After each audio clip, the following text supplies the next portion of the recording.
নমস্কার বন্ধুরা, welcome to ইউনিকন। তো বন্ধুরা, এই ভিডিওতে আমরা কথা বলবো 10টা আইপিএল দলের টপ অর্ডার নিয়ে, মানে ওপেনার দুজন এবং তার সঙ্গে নম্বর 3, এবং আমরা দেখব যে কোন দলের টপ 3 সব থেকে স্ট্রং লাগছে।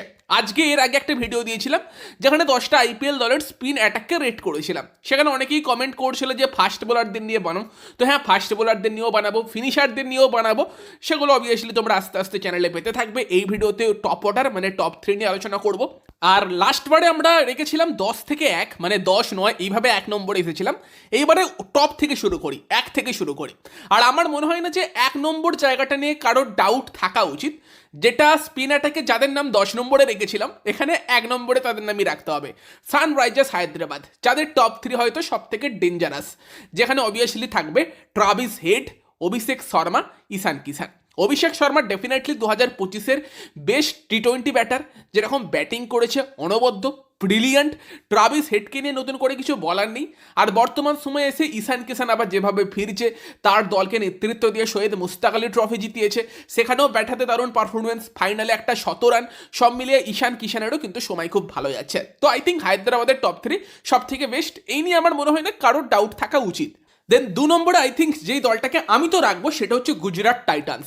তো গুজরাটের ব্যাটিংয়ের মেন শক্তিটাই আছে গুজরাট টাইটান্সের টপ 3-তে। আর গুজরাট যেভাবে ক্রিকেটটা খেলে, সেখানে তাদের টপ 3-কে আমরা আবার বড় রান করতে দেখবো। সেখানে অবভিয়াসলি থাকবে শুভমান গিল, সাই সুদর্শন এবং জস বাটলার। এই যে কম্বিনেশনটা গুজরাটের আছে, এটা মারাত্মক কম্বিনেশন। অবভিয়াসলি শুভমান গিল হয়তো ভারতের জার্সিতে স্ট্রাগল করেছে, বাট গুজরাটের হয়ে আইপিএলে ভালো খেলে যাচ্ছে। সাই সুদর্শনও তোমাকে রান করে দেবে, আর জস বাটলার তো টপ ক্লাস প্লেয়ার। সেই জায়গাতে আই থিঙ্ক গুজরাট টাইটান্সেরও টপ 3 কিন্তু যথেষ্ট শক্তিশালী। 3 নম্বর আমি যাচ্ছি লখনৌ সুপার জায়ান্টের সঙ্গে। যেই লখনৌয়ের গত বছরের শক্তি ছিল তাদের টপ 3, যেখানে অবভিয়াসলি 3 বিদেশি ব্যাটসম্যানকে আমরা টপ 3-তে দেখতে পেতে পারি। এডেন মার্ক্রাম, তার সঙ্গে মিচেল মার্স এবং নিকোলাস পুরান। দরকার হলে তারা জোস ইংলিশের মতো প্লেয়ারকেও নিয়ে আসতে পারে, যেটা অবভিয়াসলি একটা টপ ক্লাস টপ 3, যেখানে নিকোলাস পুরান অবভিয়াসলি এই টিমটার একটা সব থেকে গুরুত্বপূর্ণ অস্ত্র।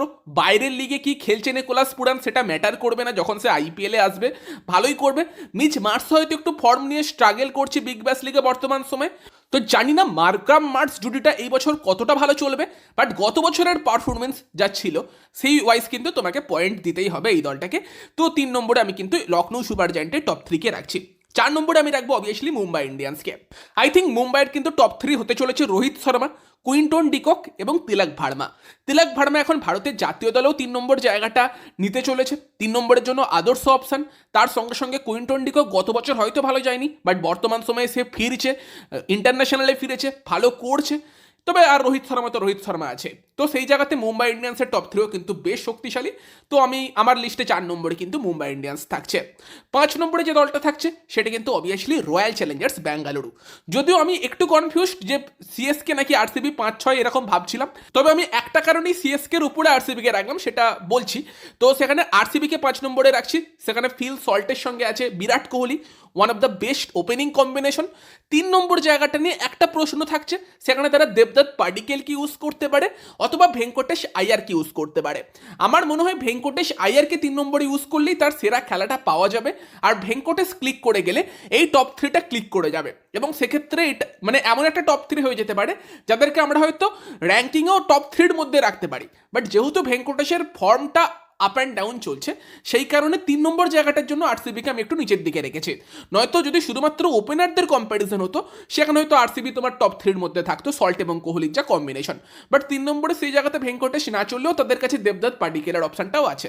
সেই কারণে 5 নম্বরে রাখলাম আমি আরসিবিকে। 6 নম্বরে সিএসকে রাখছি, যেখানেও টপ 3-তে একটা ঋতুরাজ গায়কোয়াড আছে, সঞ্জু স্যামসন আছে, ভালো দুজন ব্যাটসম্যান। বাট তাদের সঙ্গে আরেকজন ওপেনার কি হবে, আয়ুষ মাত্রে, ভালো প্লেয়ার, ভালো ট্যালেন্ট, বাট বর্তমান সময়ে একটু স্ট্রাগল করেছে আমরা দেখেছি। নয়তো ম্যাট শট আছে, তাকে যদি নিয়ে আসতে পারে দারুণ একটা টপ 3 হয়ে যেতে পারে। উর্ভিল প্যাটেলও আছে। তো সেখানে সিএসকেরও টপ 3 বেশ শক্তিশালী। তোমাদের ওপর, তোমাদের যদি মনে হয় যে আরসিবি থেকে সিএসকে বেটার লাগছে, তাহলে সিএসকে 5-এ, নয় আরসিবি 5-এ। তোমরা কি বলছো, সিএসকে নাকি আরসিবি, কোন দলটার টপ 3 বেশি শক্তিশালী লাগছে কমেন্টে জানিয়ে যেও। দেন 7 নম্বরে আমি রাখবো কলকাতা নাইট রাইডার্সকে। অবভিয়াসলি কলকাতা নাইট রাইডার্সের কাছেও যে টপ 3 আছে সেটা যথেষ্ট খতরনাক হতে পারে, তবে একটা ব্যাপার আমি বারবার বলবো, সেটা হচ্ছে রাহানেকে ওপেন করতে হবে। যদি রাহানে ওপেন না করে 3-এ খেলে, সেটা কলকাতার জন্য নেগেটিভ ইম্প্যাক্ট আনবে। এবং আমার মনে হয় রাহানে ওপেনই করবে। রাহানের সঙ্গে ফিন অ্যালেন ওপেন করলে সেখানে দুরন্ত একটা কম্বিনেশন আমরা পেয়ে যাব। রাহানে যে পেসারদের খুব ভালো খেলে, লো রিস্ক ক্রিকেট খেলে এবং গত বছর পাওয়ার প্লের one of the best batsman ছিল আইপিএলে। তার সঙ্গে সঙ্গে ফিন অ্যালেন, যার মধ্যে সেই পাওয়ারটা আছে, স্পিনারদের এখন দারুণ মারছে। তো রাহানের সঙ্গে ফিন অ্যালেন একটা পারফেক্ট কম্বিনেশন হতে পারে। এবং দেন যদি 3 নম্বরে ক্যামেরন গ্রিন খেলে, সেটা আরও মারাত্মক একটা কম্বিনেশন কিন্তু হয়ে যাবে। ফিন অ্যালেন ক্লিক করে গেলে না এই টপ থ্রিটা আগুন লাগিয়ে দেবে। বাট যেহেতু ফিন অ্যালেন এখনও অবধি আইপিএলে টেস্টেড না, সেই জন্য একটু নিচের দিকে রাখতে হচ্ছে কেকেআরকে। But definitely Finn Allen click করে গেলে কেকেআরের টপ থ্রিও এই আইপিএলে কিন্তু আগুন লাগিয়ে দিতে পারে। তবে আমি বলবো অনেক কিছুই ডিপেন্ড করে আছে ফিন অ্যালেনের উপর। তবে হ্যাঁ, ফিন অ্যালেন ক্লিক না করলেও সেই জায়গাতে টিম সাইফার্টের মতো প্লেয়ারের অপশানও আছে। বাট আমার এটা মনে হয় যে কলকাতা নাইট রাইডার্সেরও টপ থ্রি কিন্তু বেশ শক্তিশালী। 8 নম্বরে আমি যে দলটাকে রাখবো সেটা হচ্ছে পাঞ্জাব কিংস। এটা মাথায় রেখে যে শ্রেয়াস আইয়ার হয়তো টপ থ্রিতে ব্যাট করবে। শ্রেয়াস যদি টপ থ্রিতে ব্যাট না করে সেক্ষেত্রে একটা প্রশ্ন থাকবে।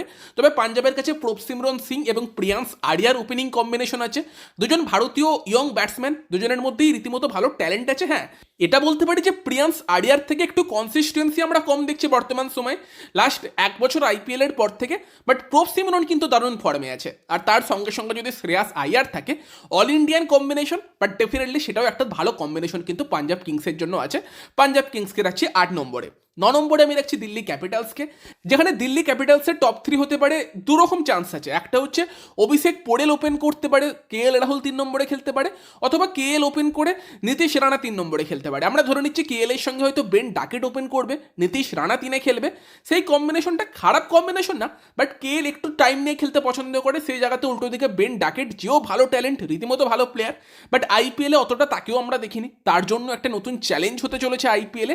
এবং তারই সঙ্গে সঙ্গে নীতিশ রানা, যেও খারাপ না অবভিয়াসলি, তবে বাকিদের তুলনায় একটুখানি হয়তো তুমি দিল্লিকে নিচের দিকেতেই রাখবে। 9 নম্বরে আমি সেখানে রাখছি দিল্লি ক্যাপিটালসকে।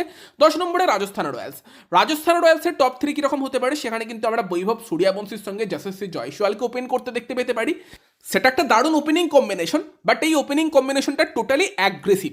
তুমি বৈভব সূর্যবংশীর খেলা দেখলে ও শুধু মেরেই খেলে, যেটা টি20-র জন্য অবশ্যই ভালো। বাট জয়সওয়ালও সেই সেম টাইপের ব্যাটসম্যান। জয়সওয়াল অবশ্যই কোয়ালিটি ট্যালেন্ট, বাট বৈভব তার সেকেন্ড সিজন স্ট্রাগল কিন্তু করতে পারে একটু, কিন্তু তার দুর্বলতার জায়গায় অপোনেন্টের বোলাররা অ্যাটাক করতে পারে। বয়স অনেকটা কম, এক্সপিরিয়েন্স কম, সেটা একটা থ্রেট থাকছে। আর 3 নম্বরে কে খেলবে? ধ্রুব জুডেল, রিয়ান পারাক, স্যাম কারেন, নাকি কাকে খেলিয়ে দেবে 3 নম্বরে, সেটা একটা দেখার বিষয় থাকছে। বাট রিয়ান পারাক 3 নম্বরে খেললে সেটাও একটা খারাপ কম্বিনেশন কিন্তু হবে না। বাট বাকিদের যদি টপ থ্রির কম্বিনেশন দেখি, সেই তুলনায় রাজস্থান একটু হালকা হয়ে যেতে পারে যদি বৈভব সূর্যবংশীর ব্যাট না চলে।